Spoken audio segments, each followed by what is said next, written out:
You're listening to the Vint Podcast, where we bring you interviews and stories from around the world of wine and spirits. From winemakers and critics to sommeliers and master distillers, we'll explore the people and businesses who are instrumental in shaping the future of today's food and drinks culture. Enjoy the show. Hey everyone, welcome back to another episode of the Vint Podcast presented by Coravin. Coravin is the world leader in at-home wine preservation, allowing you to pour a glass of your favorite wine and enjoy more bottles in your cellar without ever having to pop the cork. And we're actually excited to introduce a new giveaway opportunity for our podcast listeners. We have a Coravin Timeless wine preservation system. We've already given one of these away. Podcast listener, shout out Chris, who won the last Coravin giveaway. But we have a new one this time, and instead of emailing in with your favorite wine regions and suggestions on future episodes and interviews that we should do, for this giveaway, we're going to have you go to our Instagram, new Instagram account for the Vint Podcast. It's just at Vint Podcast, VINT Podcast, and give us a follow and send us a message saying, hey, heard you guys on the most recent episode, would love to win the Coravin. And yeah, drop us a line, a comment about the podcast, something that you've liked in recent episodes, and we'll be glad to have you following along on Instagram as well. Again, go to Vint Podcast on Instagram, follow our account, send us a message, and be entered to win this pass for the Coravin Timeless Wine Preservation System. And I'm here with Billy Galanko, who is excited about Coravin because it's his birthday, and he's going to be opening a bunch of different wines from his cellar. Yeah, on the day we're recording, it is my birthday. I don't believe I will be Coravining it that much this weekend. We're going to have people over, so we will probably be drinking the full bottles. Yeah, I'm going to lead like a little tasting. It's like my excuse to have a captive audience sit there. So that'll be fun. I can talk about the wines that we had next week, since I'll have tasting notes and a little bit more after that. But I am also really excited about the Instagram, not only plugging it for the giveaway, but we've totally revamped it. I don't know if anybody had seen what it was before, but what we're going to do is go through and just pick out highlights from our past guests, our past interviews. And it's going to be these sound bites from some of the most famous people that we've had. So right now we have Andre Houston Mack. We have some Jane Anson quotes. We've done so many episodes now, and our archive is really rich with these thoughtful, insightful comments from our different folks. And we don't want to have everybody go back and listen through all of the episodes. So I'm going back and listening and pulling out some of the most interesting insights, and I will be sharing those with our listeners. So that'll be great. So definitely follow, even if you don't want a Coravin. Which nice. You should. Yeah, we should get the soundbite of Bartholomew Broadbent doing the Julia Childs impersonation. Actually, for our listeners who don't remember that, I'll splice in a clip of that for you guys to get a taste of that episode. Well, my Madeira tasting, my panel had Robert Parker on it and Julia Child. And right before the tasting, Julia came up to me and said, bananas, you've got to have bananas. So, what do you mean? She said, the greatest food and wine pairing in the world is bananas and Madeira. So I was looking now, and I told the manager, we've got to have bananas. I think they went to a store and bought them and sliced them up, put them in front of different kind of places. And at the end of a tasting, one of the tasters, one of the audience members said, can I ask a question? I said, sure. And he said, why do we have bananas in front of us? And I said, oh, right. Julia, do you want to tell them why you wanted to have bananas with the Madeira? And she said, oh dear, I can't remember. Awesome. Yeah, sweet. Look forward to seeing everyone over there, and hopefully we have a bunch of folks in the drawing this time for the Coravin. It was a lot of fun to give that away last time, and I know Chris gets a lot of use out of it. But today's episode, we have a pretty cool guest, Larry Brooks, who is writing now on Substack. He tells us about his journey trying to get a book idea that he had been working on for many years called Liquid Geography into market, and he ultimately decided to go to Substack with it and release the project in a bunch of different stages. And Billy came across him, and was an awesome guest to have on the podcast, full of insight and over his several decades making wine, working in the wine industry, and perfecting his understanding of taste and the science of flavor. Lots of talk about the chemistry behind wine, which was really cool. Yeah, I thought it was really great. Like I came across him really diving deep into wine books and down the wine nerd rabbit hole. And this was recommended on a random forum. I went to Liquid Geography, checked it out, subscribed, which everybody else should do as well, and read through. And I thought it was really interesting. And I think it's important for us because Larry has been making wine in California for 4 decades.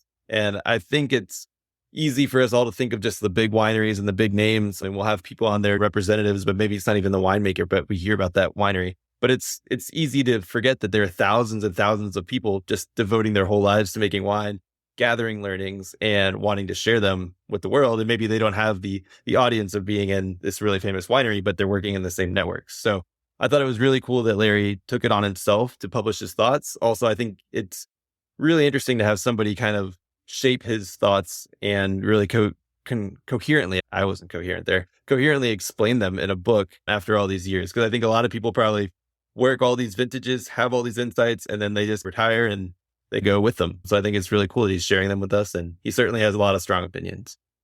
Yeah, it was fun to go back and forth a little bit on some of his points, especially around flavor. And he knows more, but he's forgotten more about chemistry and wine chemistry than probably Billy or I both know. And so he's definitely a wealth of knowledge there. And he came up at a time where so many of the sort of prominent names in California viticulture were establishing themselves as well. And so late 70s, 80s, into the mid and late 80s, as wine in California was really starting to become more of what it is today. And so, yeah, fascinating life story, this journey through wine. Larry Brooks was, an awesome interview. And we hope that you go and check out his Substack, Liquid Geography by Larry Brooks. And remember, before we get to the interview, if you're looking to drink more wine from your cellar without worrying about wasting what you can't consume, you should go to our Instagram, Vint Podcast, follow us, send us a message, and you might win one of the Coravin timeless systems. You can also visit Coravin.com and use code VINT15 for 15% off a purchase of a Coravin if you don't win one this round on the giveaway. And if you're a member of the trade, visit trade.coravin.com for exclusive discounts on the whole range of products and accessories for home and work directly from Coravin. And without further ado, here's our interview with Larry Brooks.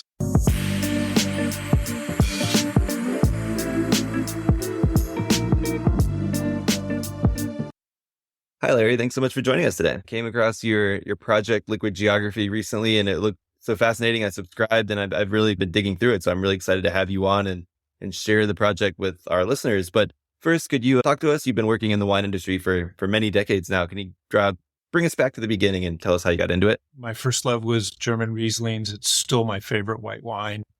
And it became an all-consuming hobby. In my late 20s, I met some guys at a dinner party who were starting a winery in Napa that eventually became Acacia. And we hit it off. The subject that we were talking about that night was German Riesling. So that particular wine is a thread through a lot of my life. At the end of the dinner party, they offered me a job. They hadn't even finished fundraising for what would become Acacia. And I said to him, I said, I love wine, but I don't know how to make wine. What would I do? What will I be doing? And Mike Richmond, who was a founding winemaker and my first mentor, he made the motion of shoveling. And I know how to do that. I know how to do blue collar labor. I was raised in a working class family, essentially, or lower middle class economically, done a lot of physical labor. I thought that I know how to do. So that was in the late 70s. My first vintage was 79.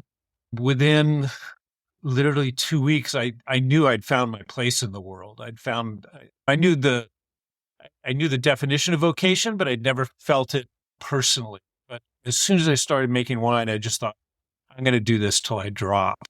And here it is, like 45 vintages later. I think this is my 45th or 46th vintage that begins on Tuesday, actually. So pretty excited about that.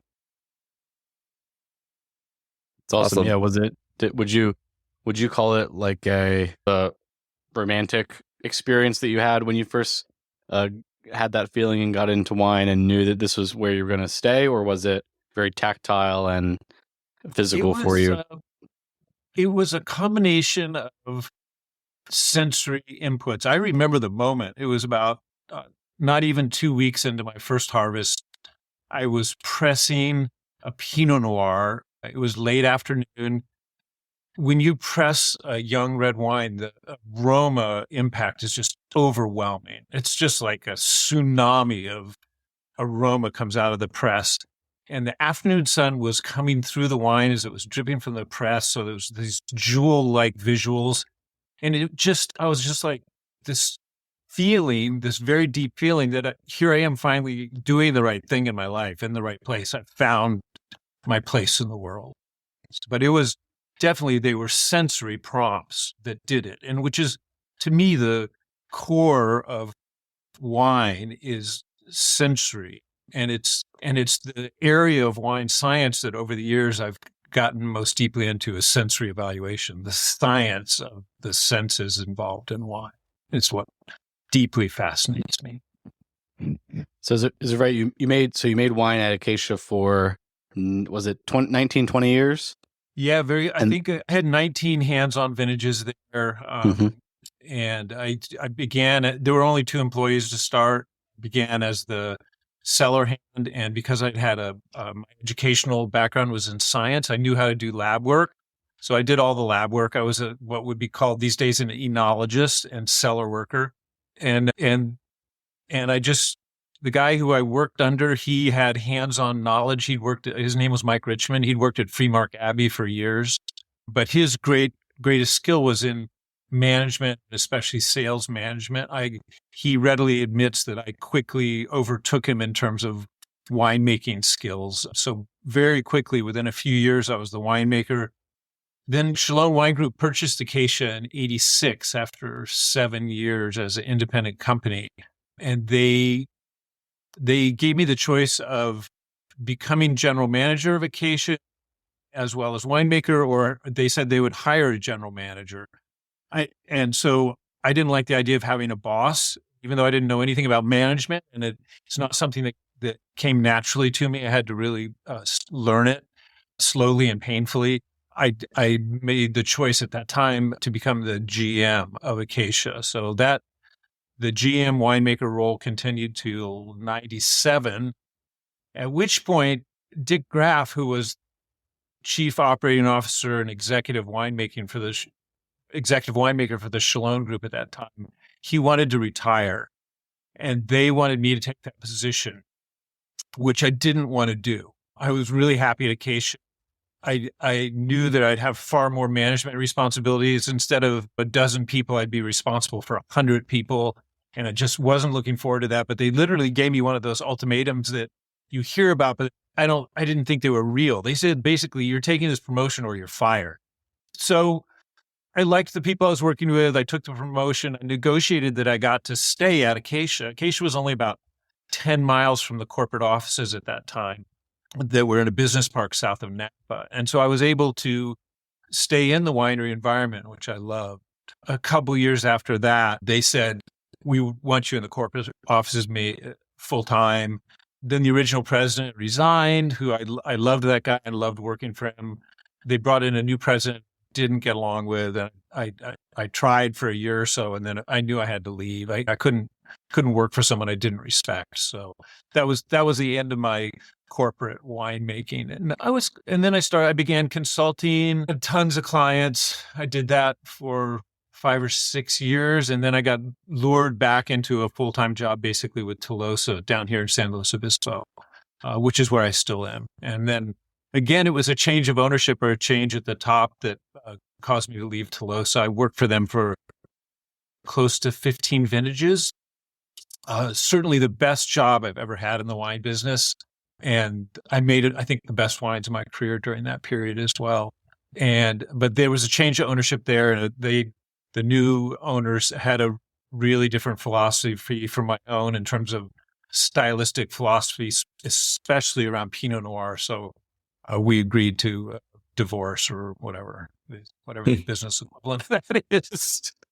So I have to ask, there's a myriad of differences between making wine in Napa and San Luis Obispo. If you had to narrow it down to one or two, what would you say the biggest differences between working in those two regions are? when I first began making wine in Napa, it's a lot like what San Luis Obispo is now, which is that it's largely agricultural, mostly family-owned, small scale. It's flavor farming or wine growing is the way I like to think about it. Whereas Napa is just billionaires chasing out millionaires at this point. I wouldn't work in Napa on a bet right now. Cool. So how has the impetus of the conversation was coming across your liquid geography? So taking those decades and decades of experience, what made you want to start like putting these down on paper, digital paper, and sharing them with the world? And how did you land on the format you did? Can you just give us a little overview on what the project is? I have to thank my wife, Heidi, for getting me to write it at all. Because she kept saying to me, I've been a bookworm my entire life. I love reading, and all the companies I've worked for, I've done most of the copywriting for them because I love writing too. But I'd never done anything longer than a medium form essay, and speeches I've given are up to an hour. So those are like 5,000 to 10,000 word formats for that kind of writing. But most of what I did was wine descriptors and pieces for industry publications. And it was very casual. I never had a copy editor or did anything formal. But anyways, my wife had been bugging me. She said, you need to write a book. She wanted me to write a self-help book because she thinks my philosophy of life is unique and that I could help other people by sharing it. I had no interest in writing that. But in 2014, when I left Tolosa, I had a very generous severance. And I thought, I'm going to start writing a book. And what do I know? I know the craft of wine deeply. I consider wine to be in three main areas, which is like tasting and flavor, wine growing, the viticultural aspect, and then the wine making, the processing, non-romantic sense. And so that I divvied it up into that. And every morning I got up after breakfast and I sat down and wrote for about 4 or 5 hours. And I write quickly. And within a few months, within less than 6 months, I had a 200-page book. And a good friend of mine is a professional writer and editor. So I asked her to look at it. And she just laughed at me. She said, there's really only one reader for this book, Larry, and it's you. Because I love very complex grammar and Henry James and sentences that meander for pages and paragraphs that go on at chapter length. And I said to her, I love this kind of writing. And she said, nobody else does. She said, you don't have to dumb this down, but she said, you're going to have to simplify the grammar or you won't ever have a reader. So she visited a few months after that. And I said, show me what you mean. And we sat down for a couple hours and we went over the preface, which is about a 4,000 or 5,000 word piece. And she showed me what she meant by making it readable to a general reader. And then she asked me to do it. She said, now rewrite this based on this editorial input she'd given me. And I did. It took me a long time. It probably took me 8 or 10 hours to rewrite because what she'd asked for were extensive revisions. And when I'd finished that, I didn't even recognize myself as a writer anymore in the text. I wasn't happy with it. And it was a very discouraging exercise. And I sent it off to her and she said, okay, this is perfect now or close enough. She says, now rewrite the whole book that way. By this time, I'd run out of my severance pay. I was back to work. I didn't have the amount of time I'd had for the first draft of this book. And I also didn't like the rewriting process at all. I found it just very painful work. So over about a 5 or 6 year period, I eventually rewrote the whole thing. It took about 4 or 5 drafts to get it there, which I guess is not uncommon in terms of professional writing. At that point, on the advice of some people I was working with, I put together a publisher's pack and sent it out to some publishers. This was probably about 2 years ago, and had found a couple of publishers who were interested in it. But as the negotiations and discussions went on towards publishing it in an old-fashioned paper version, it became clear that I'd basically have to sell it. And I've always hated the sales part of the wine business. I thought, oh God, now I'm going to ruin the whole writing project by having to go out and do sales work about writing, about my written product, the same way I always hated sales work around my liquid product. And so I just shelved the whole thing for a second time. It was basically in an almost finished form. I was in my fifth draft or something like that. And I'd taken one chapter and paid a professional copy editor to take it to its final form. And so I invested huge amounts of time, probably more than a year of my life, and several $1,000s in outside advice and consulting and editorial fees. And I realized I just didn't want to go out there and sell it. And I just stuck it on the digital shelf, as it were. And it sat there for a couple of years. And then I was reading mostly political writers on Substack and some literary writers. And I thought, I wonder, why not just publish it serially online? I really liked the quality of the writing that I was reading on Substack.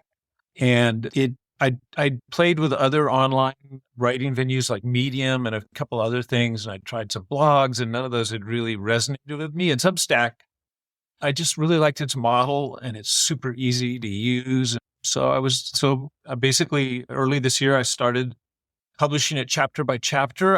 I actually, the original friend of mine who's an editor, she became a copy editor, and I've been paying her to basically chapter by chapter do the final copy editing, publishing it as it's finished. And now there's only 2 short chapters left. It's basically within the next month or so, it'll be out there as a complete form. So that's the story of writing it. Yeah. That's awesome. Yeah. It's not going through the process of making something legitimate and final and permanent in sort of the book world, like you described, can really sap the life out of what was initially a passion project for you. And yeah, glad that you found a medium on Substack where you can do that. I'm curious, in terms of readership and reach, has it met or exceeded your expectations? Maybe going back 7 years when you thought, hey, I'm going to actually try and publish this thing, far exceeded you? Or I don't know. It's like somewhere, I haven't looked recently. Last time I looked, it was somewhere in the 700s people who were signed on.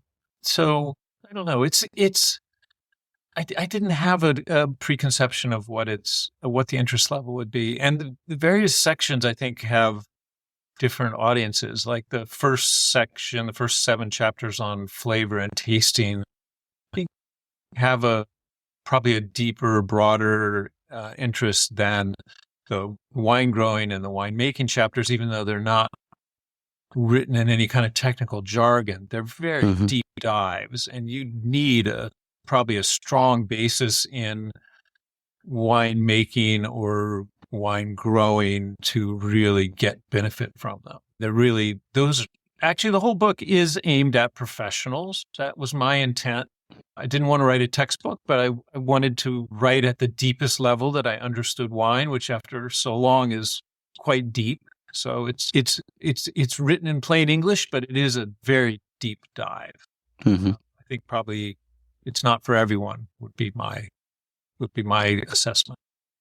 When you went out to start writing, and you said that you do a lot of reading yourself, were there similar style of books or other just wine or winemaking themed books that you enjoyed the style of or the author and following their work?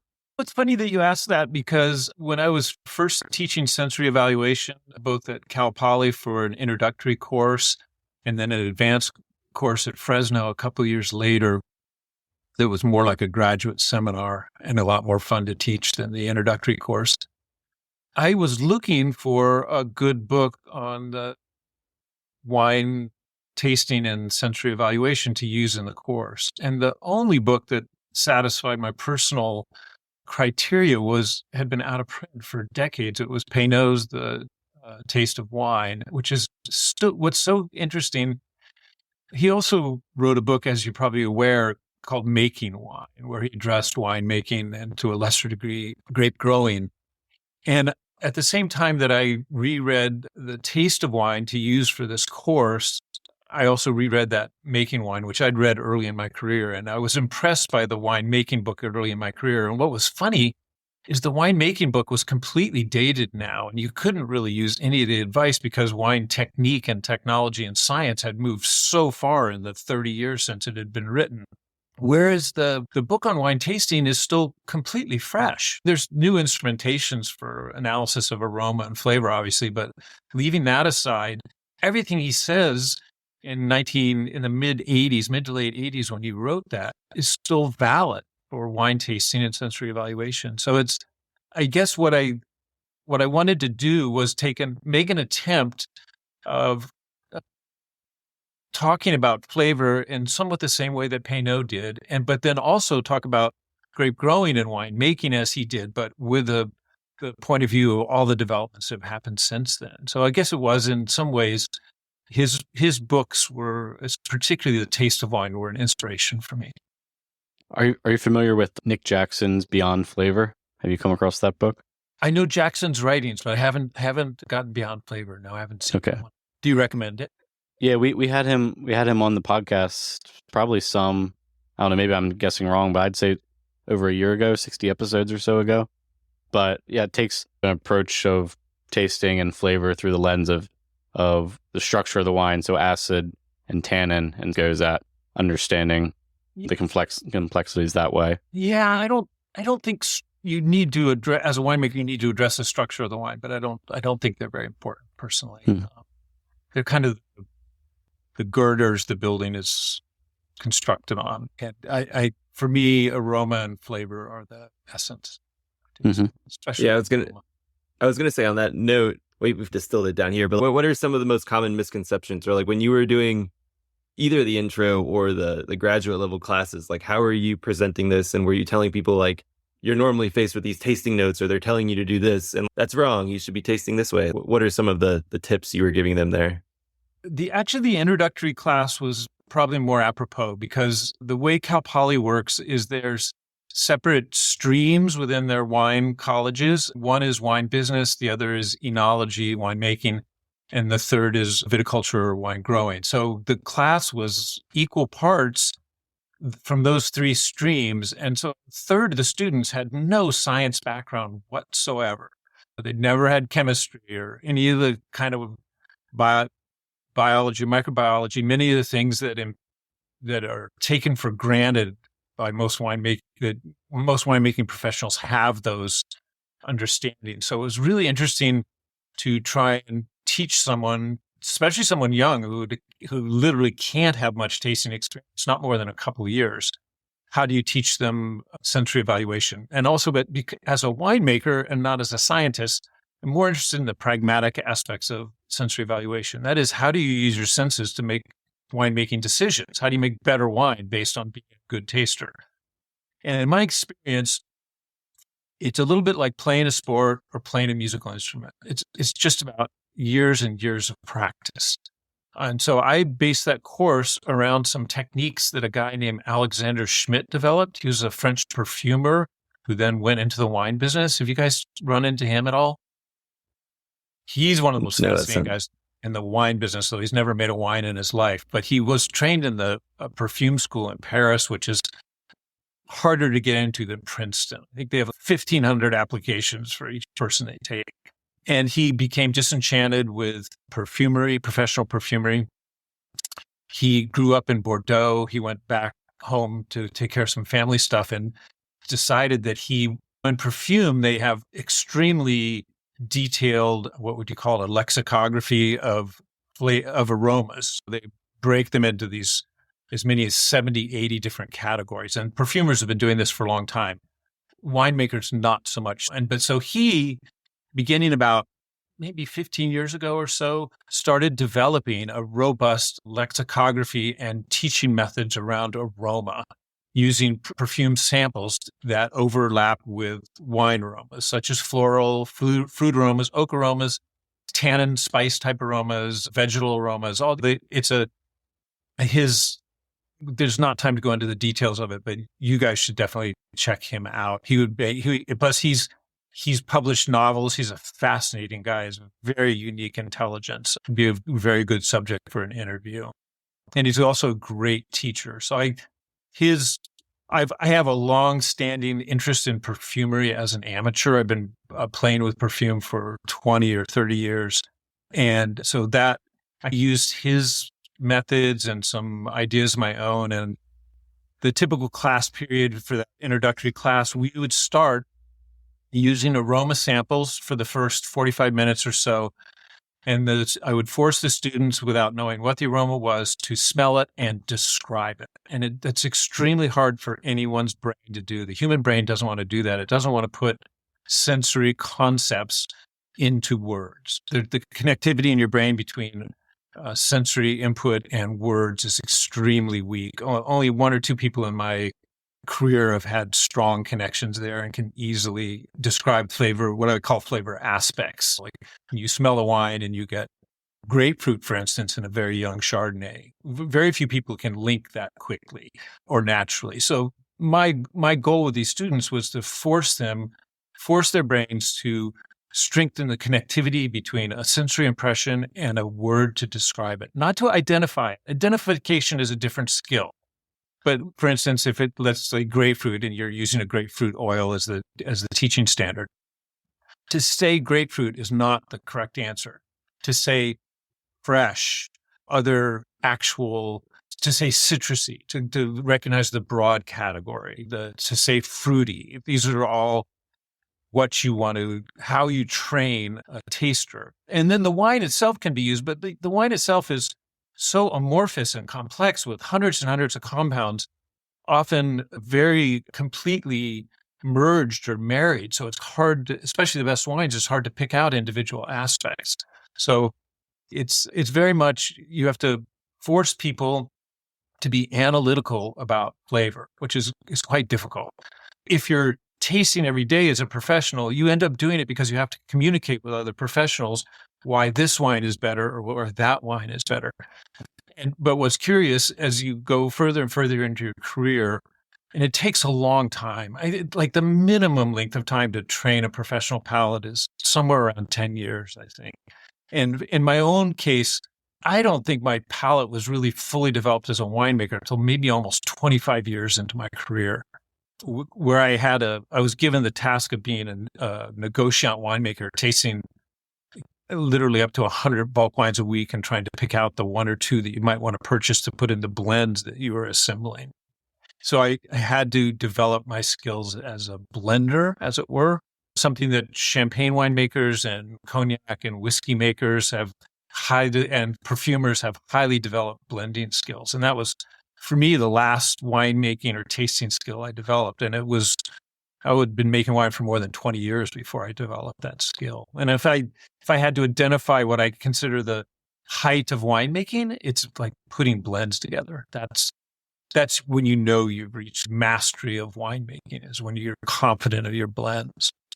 So if there's somebody who's trying to just improve their tasting, let's say one of our listeners is just trying to get better at their sensory abilities, what would you recommend they do to enhance that? It's pretty simple.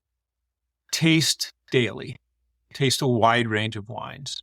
Take notes. You have to take, if you don't take written notes, if you don't try and put it in words, you won't improve as a taster. And if you should have the goal of trying to pull at least 3 or 4 accurate, distinct, and unique flavor descriptors from the wine. And it's quite difficult. Many professionals fail at that task. When you look at my own wine notes and analyze them, there are frequently only maybe 2 or 3 specific descriptors for a given wine that have any kind of uniqueness or accuracy. And I'm talking about flavor descriptors. Like a structural descriptor is not a flavor descriptor. To say wine is tannic is not a flavor description. To say that it smells of violets or raspberries is a flavor descriptor. Both of which have the same chemical basis. Interesting. Interesting. Yeah. No, I've always been a big proponent of that, as well as I call it like conscious tasting. Like basically at least try to think about what you're tasting rather than just mindlessly putting it down to my friends to start. So I think writing it down is obviously the next step. But I think that because I was an amateur taster or connoisseur myself for probably close to 10 years before I started making wine, I wouldn't encourage people to to develop a professional palate. A professional palate makes you more critical and makes the wine in some ways less pleasurable. And I remember that happened to myself in 1986 when Chalone acquired Acacia. They wanted me to make a sparkling wine, and I love champagne, and I was a deep champagne hound by that point in my life. I was in my mid-30s and just was like, it literally was one of my very, very favorite things was drinking good champagne. And when I had to learn how to make champagne and start tasting it analytically, it took a lot of the pleasure away from it. You be careful what you ask for, or be careful what you learn. Maybe sometimes it's just take the simple, non-verbal pleasures from wine. Wine is not essentially intellectual. It's sensual. Be careful. I would not recommend to connoisseurs that they get into or try to become professional tasters unless they want to be. If you want to make a career of it, yeah, absolutely, you have to. But otherwise, I would say avoid it. Yeah. Did you have upset? I was going to ask if you had success making traditional method sparkling, or how did that go? What was so great about working for Chalone and also Tolosa, they had this in common, is they gave their winemakers a great deal of independence.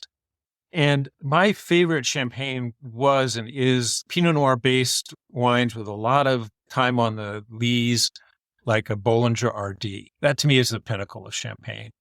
And those wines are made almost entirely from Pinot Noir. They're put through malolactic.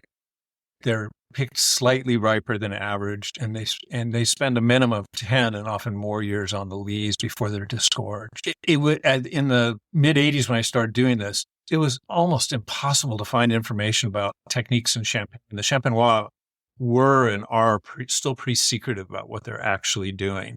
I made a couple trips to Champagne. I started analytically tasting blind champagnes, which I'd never done before.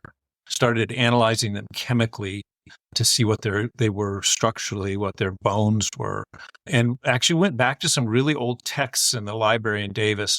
I don't know if this is still the case, but at that time they had opened stacks of some very rare and old wine books in Davis. And some of the most interesting ones were ones from the 19th century and late 19th century and early 20th century, published in England about champagne making.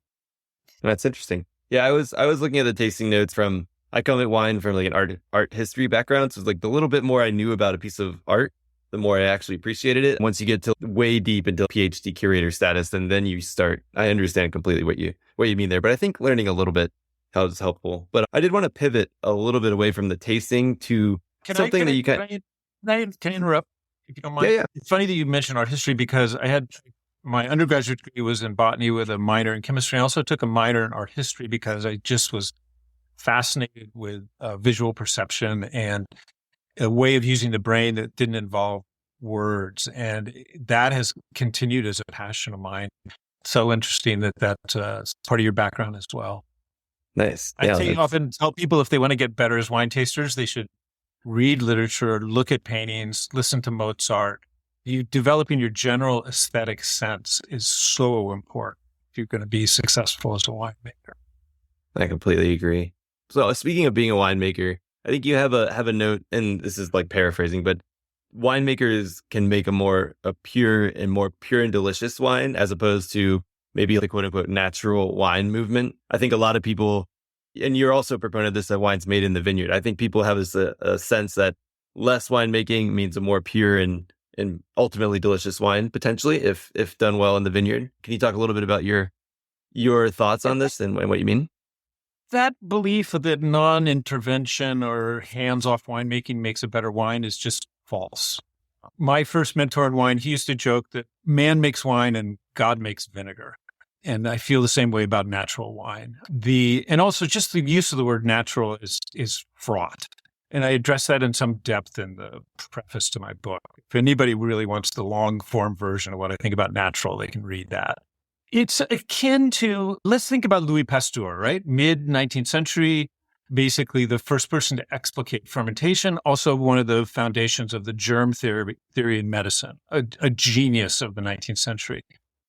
Would you give up modern medicine now to go back to early 19th century medicine where they might treat you with incense or something if you had cancer and there was no vaccines? This is the equivalent in winemaking. You're going to give up 200 years of technical development in terms of how to make not only a more delicious wine, but a wine that's healthier for you. And this doesn't get addressed very much, but wild yeast and wild bacteria, which are both, let's not call them wild, let's call them uninoculated yeast fermentations and more accurately, uninoculated malolactic fermentations, are very likely to produce compounds that are not good for you. We don't need to get into whether alcohol is good for you, but things such as biogenic amines that are histamine-like compounds that many bacteria can form in wine, yeast fermentations that go wrong, which can and will happen without strict, good technical winemaking, can form aldehydes, can form ketones, can form pyruvic acids, all of which are technically toxic.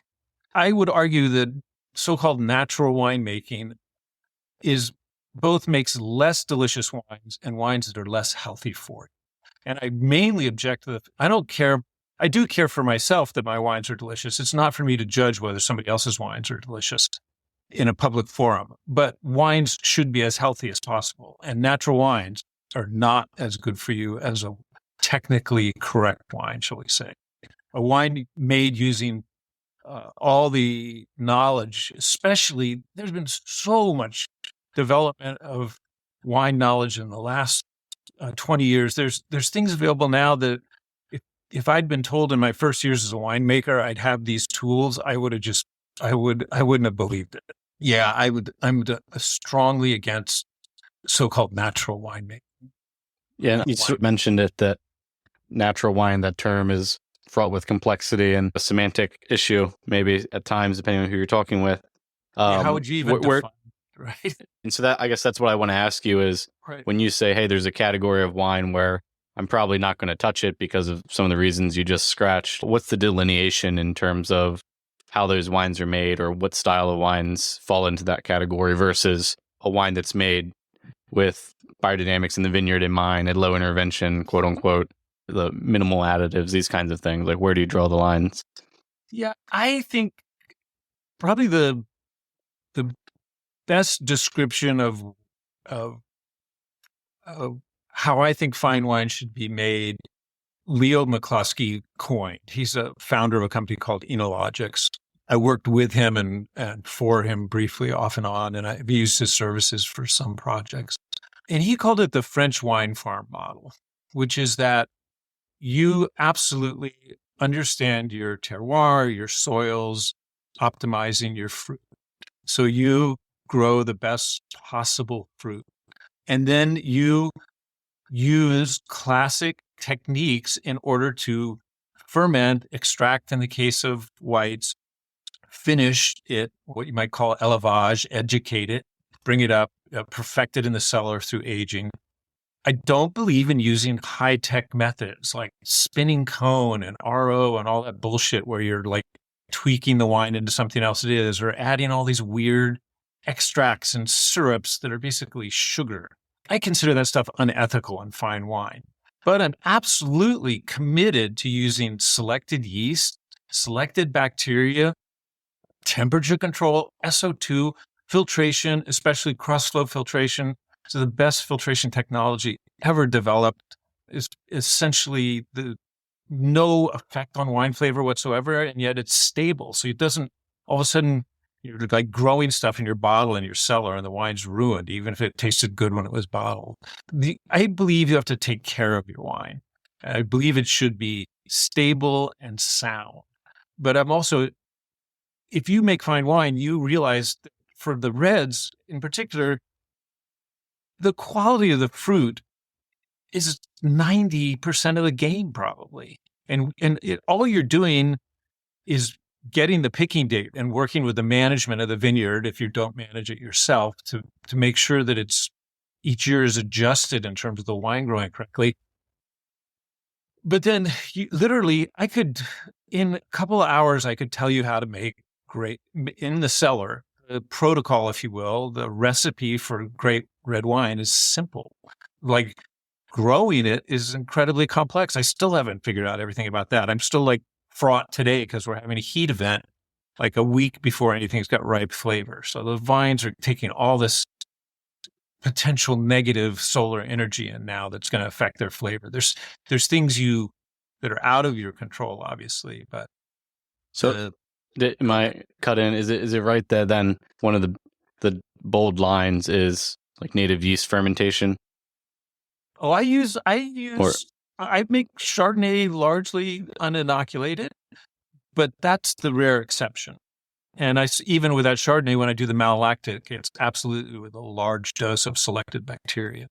And also with aromatic whites like Riesling and Gewürztraminer, I like uninoculated as well. But I would never do an uninoculated red at this point. I stopped doing uninoculated reds in the late 80s when I lost a couple of wines due to very poor yeast getting going. Because I was in a period of my career then where I wasn't inoculating anything. So I've tried every variation, and I'm not willing to. Okay, I was working with Jeff Meyer at J. Lohr for a while as a consultant, and that guy understood more about Chardonnay fermentation than any other winemaker I've ever worked with. And he would do like these full scale experiments with 50 and 60 barrel lots in the experiment because he has such a huge production facility and he controlled all his own vineyards. It was a very unique situation for me to learn about Chardonnay. One of the things I learned, we were playing with Montrachet yeast a lot, which is one of the first yeasts ever selected. It was selected by the Pasteur Institute in Paris, like a long time ago, maybe 100 years ago. Selected yeasts are not like some modern technology. Winemakers have been doing it a long time. And I've always liked that yeast. And I particularly like it with Chardonnay, and I particularly like it against new barrels. But we also were playing with uninoculated.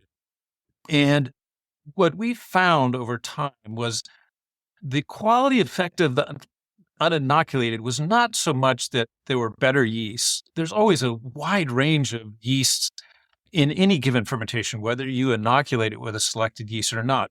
When you inoculate, probably only 50% of the yeasts that are going in there are the ones you added. So there's always multiple wine yeast going in other species besides wine yeast. But what we found is that what really had the positive flavor effect was not so much whether we'd added Montrachet or we just let the stuff that was floating around take the fermentation through, but that pause, that 5 to 8 day pause when you haven't inoculated where nothing's going on, where the juice is just sitting there.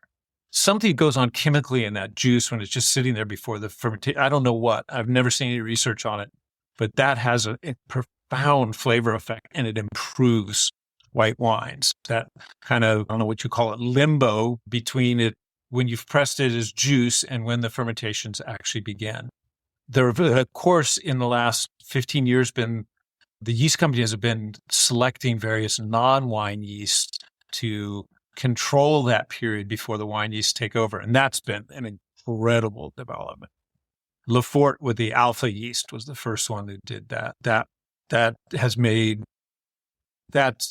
been, to my mind, the most interesting technical development in winemaking in the last 10 years.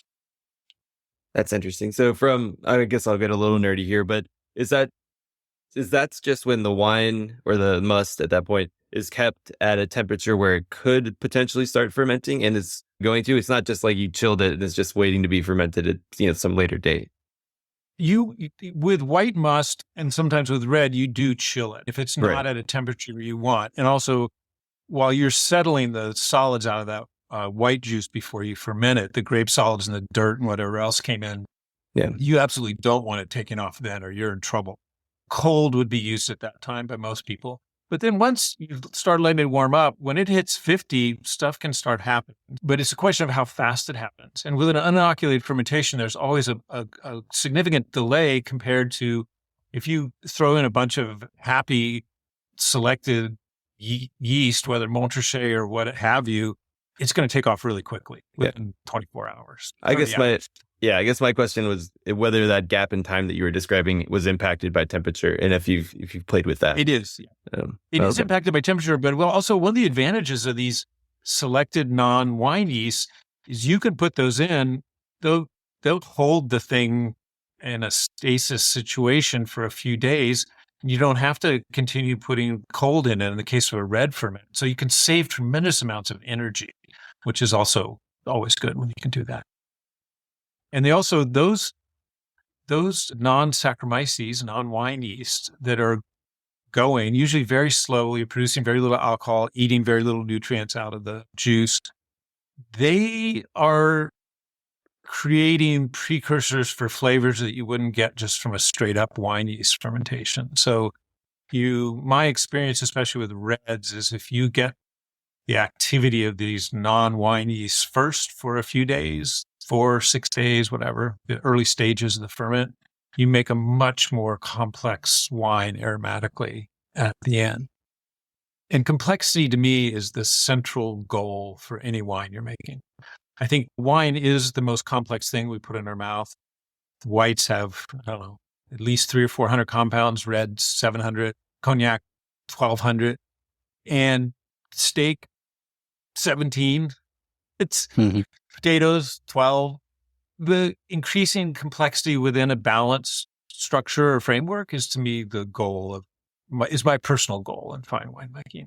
And these playing with pre-fermentation or early fermentation period, whether by not inoculating at all or in most situations, I prefer to inoculate with a known non-wine yeast. I think it's safer, and safer is always better. You've got a huge investment. You've put a year into growing the grapes already and a lot of money, and you won't have that vintage if it screws up and it goes wrong. A kind of deep conservatism informs me in terms of what I will and won't do. I will not sacrifice the integrity of the wine for some perceived final fraction of a percent. I think you can get the finest level wines without risk. Is my conclusion. Without unnecessary risk. You're always at risk of the weather. Things like things that you aren't control. It's farming. You have to be a fatalist at some level if you're. Well, we went pretty deep on flavor and then on winemaking. I'll give you the choice of where we go for the last little portion. I want to hear about your German Riesling collection, where we can talk about the wines that you're making now. And your current project and what you're doing day to day, the portfolio there. Is it Campion, right? Yeah, like Champagne, Riesling. I don't have any collection because I can't keep it in the cellar. As soon as I buy it, I drink it. I do like older Rieslings, especially the sweet ones. I like sweet white dessert wines in general. Sauternes also a lot. Yeah, Riesling is still a deep love of mine. I still drink a lot of it. To me, because of its low alcohol, its exceeding freshness, intensity of floral and fruit aromas, it's like the perfect wine for drinking a bottle as you're cooking dinner, for instance, where you're just still cogent for dinner table conversation because the wine only has 7 or 8% alcohol. Yeah. In terms of current projects, I sold Campion about a year ago, but I'm continuing as the winemaker, which I'm really happy about. I love the winemaking. I now don't have the responsibility of management of the company or sales, so I'm quite happy about that. And what's been fun is the new owner is interested in wines besides Pinot Noir and Chardonnay, which is all that Campion had been before. And for instance, last year we got a Mourvedre from a calcareous hilltop on the west side of Paso it's in barrel now. It won't be bottled till the spring probably. That's probably the best red wine I've made in my career. It's just phenomenal. And I never, ever on my own dime would have made a Mourvedre. I don't even drink Mourvedre. That's been really fun. And he's sourcing some Syrahs and Grenaches from down in the Buellton area that are looking pretty exciting. And he's continuing to make Pinot, which is I love to drink, and Chardonnay, which I love to make. I think Chardonnay's the most challenging wine to make in my experience, and I've made just about everything over the years. Chardonnay remains the most difficult to get to the highest level. And so he's been sourcing some Bien Nacido fruit from some old vines that it's been a real pleasure to work with, as well as some stainless fermented, fresher Chablis style stuff from the Edna Valley from Greengate. So that's what's going on hands-on. But my real interest these days right now, and it's going to be the subject of the next writing project, and I don't know exactly how it's going to be because I haven't started yet, but climate change is the existential threat to everything that I believe in wine. German Riesling is at risk, so Champagne, as I understand it, because the climate has now been destabilized. Terroirs are soil-based, but weather-dependent, and the weather is whacked. It's been going up steadily since the late 80s. You just have to look at the curves in any wine growing area. Average nighttime temperatures in particular are almost twice the average daytime temperatures. I think a lot of people still have their heads in the sand about this, but that tsunami is coming ashore, and most of the continental terroirs are not going to survive it. Some coastal ones will. Bordeaux, for instance, because of proximity to the cold North Atlantic. Parts of coastal California and Oregon, the North Coast, but they're going to have to be really proximal to the coast. Most of the interior valleys won't survive it. Napa won't. That's some really dire stuff, and it's not. People aren't responding to it. The wine business is not responding to it, and it has to be responded to politically as well, technically, obviously. So that's my main focus right now. I've got a publisher who wants me to write a book on the subject, but I don't know. It's good the prospect of devoting 6 to 12 months to writing about this depressing a subject. I'm not even sure I've got the wherewithal for emotionally. Take it to Substack. Do three long form posts. I've written a couple essays. One a year or two ago for Wine Business Insider. It was on the shorter side, like a typical print magazine. At that time, they didn't want more than about 1,500 words. But I wrote a terroir and climate change short article. Yeah, I can. The idea of some medium length essays, probably more what I'll do with it. Yeah. You mentioned, sorry, not to skip over the climate change bit, but you mentioned a couple different styles of Chardonnay. What's your favorite style to make Chardonnay in? Wow. Or not even make. What's your favorite style to consume Chardonnay? I love Chablis, yeah. Just to drink as a beverage. But I also believe deeply that wine's place is at the table, and barrel fermented Chardonnay done correctly, like, I don't know, say a really good Merceau.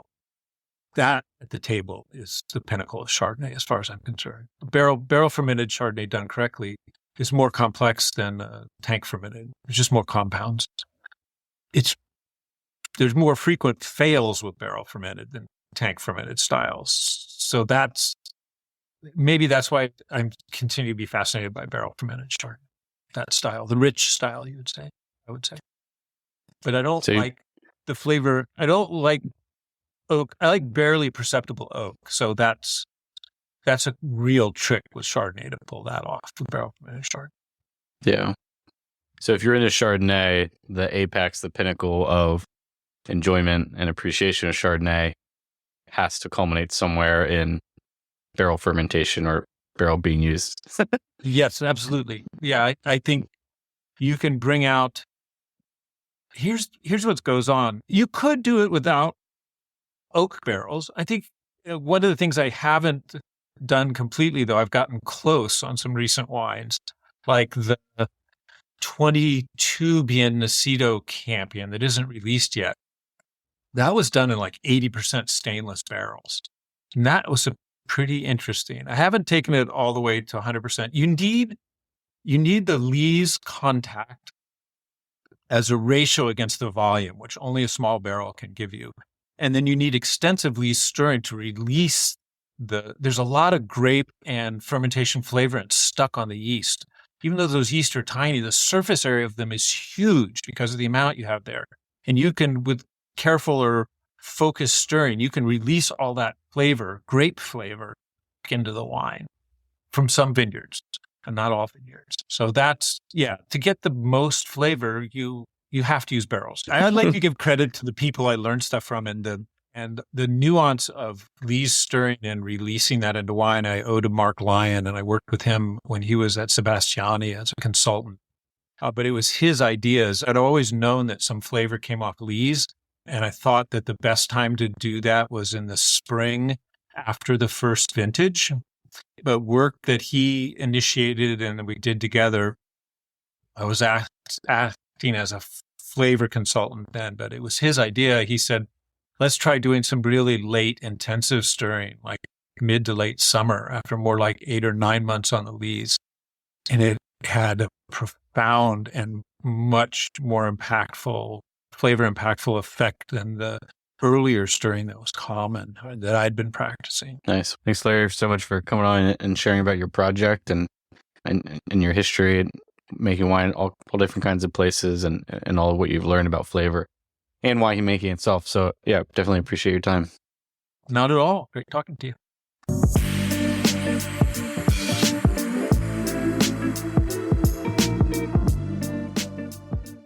All right. That was our interview with Larry Brooks. Everybody should go check out Liquid Geography and learn a little bit more about his insights.